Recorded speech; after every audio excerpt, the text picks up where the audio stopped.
Hello friend, ये है उपमहाद्वीप का प्राकृतिक मानचित्र। इससे क्वेश्चन जो है, इस मैप से क्वेश्चन आपको एग्जाम में देखने को मिलती है, चाहे स्टेट पीसीएस हो चाहे यूपीएससी हो। तो एक नज़र हम इस पे डालते हैं। ये जो है, ये हमारे पूरे भारत, अखंड भारत का मैप है। इसमें सभी पाकिस्तान हो, अफ़गानिस्तान हो, बांग्लादेश हो, ये सभी जो है इसमें मिले हुए हैं। आप जानते हैं कि भारत की जो इस साइड की भाग होती है उसको हम बे ऑफ बंगाल या बंगाल की खाड़ी बोलते हैं, और इधर जो है वो हम अरब सागर बोलते हैं। और ये आपका लक्षद्वीप का क्षेत्रफल है, और इससे नीचे नीचे जाइएगा तो मालदीव वगैरह आती हैं। खैर, मुझे वहाँ नहीं जानी। अब यहाँ पर अगर हम पाकिस्तान के साइड, अफ़गानिस्तान के साइड से अगर शुरुआत करें, देखिए यहाँ पे किरथर जो है सो पहाड़ी है, फिर यहाँ पर सुलेमान की पहाड़ी है, ठीक है। और उससे पास में ही जाकर देखेंगे तो काबुल नदी जो है यहाँ से फ़्लो होती है, और यहाँ से आप देखेंगे ये सिंधु नदी है। एक बार यूपीएससी में क्वेश्चन इसी मैप से क्वेश्चन पूछे हुआ था कि ये सभी नदी का नाम बोल दिया था और दे दिया था, और बोला गया कि ये सभी नदी किस नदी से मिले हुए हैं और वो नदी किस नदी में जा कर के मिल जाते हैं। तो अगर आप यहाँ पर देखेंगे तो सबसे पहले अगर आप देखिए तो यहाँ पर है झेलम नदी, फिर चेनाब नदी। तो झेलम नदी और चेनाब नदी एक ही जगह पर मिलती हैं, और किस नदी पे जाकर मिलती हैं, तो रावी नदी पे मिलती हैं, ठीक है। और फिर यहाँ पर देखिए अब सतलज नदी है, ब्यास नदी है, ठीक है। तो ये सब भी जा कर के, जो ब्यास नदी है वो किस में मिलती है, सतलज नदी में मिलती है।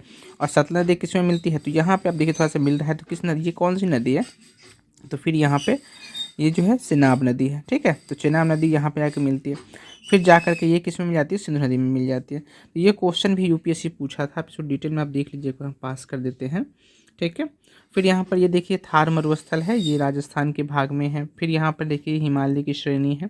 यहाँ पर यमुना नदी है, चंबल नदी है। यमुना नदी और चंबल नदी यहाँ से मिक्स होकर के फिर ये यमुना नदी में के नाम से कहाँ मिल जाती है, गंगा नदी में मिल जाती है, ठीक है। फिर यहाँ से जा कर के ये इधर जाके बे ऑफ बंगाल में हो जाती है। यहाँ पर आप देखेंगे तो विंध्याचल पर्वत है, यहाँ पे ये देखें सोन नदी है, ये नर्मदा नदी है, ये सतपुरा और ताप्ती नदी है, ठीक है। यहाँ पे आप देखें गोदावरी नदी है, जो दक्कन के क्षेत्र में पड़ता है, ये आपका महानदी है। क्वेश्चन ये भी आया था कि महानदी का फ्लो किस सागर में है, मतलब जो ये बे ऑफ बंगाल में देखिए अब ये महानदी जो है ना, वो कहाँ गिरती है, तो बंगाल की खाड़ी में गिरती है।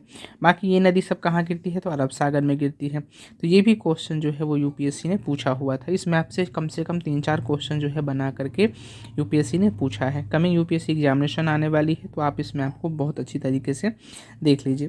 फिर यहाँ पर है कृष्णा नदी, तुंगभद्रा नदी, ठीक है। ये पश्चिमी घाट है, वेस्टर्न वाला, वेस्टर्न जो घाट है ये है, और ईस्टर्न घाट ये है। फिर यहाँ पर देखेंगे कावेरी नदी है, पेन्नार की नदी है। तो एक बार ये भी क्वेश्चन आया था, जैसे जैसे हम बताते जा रहे हैं वैसे वैसे हम आपको क्वेश्चन मुझे याद आती जा रही है, तो बता रहे हैं। फिर ये बताई थी कि इधर से लेकर के इधर तक में कौन सी नदी जो है वो कैसे कैसे आती है। तो पहले महानदी थी, फिर गोदावरी थी, फिर पेन्नार थी, फिर ऐसा कावेरी नदी करके थी, ठीक है।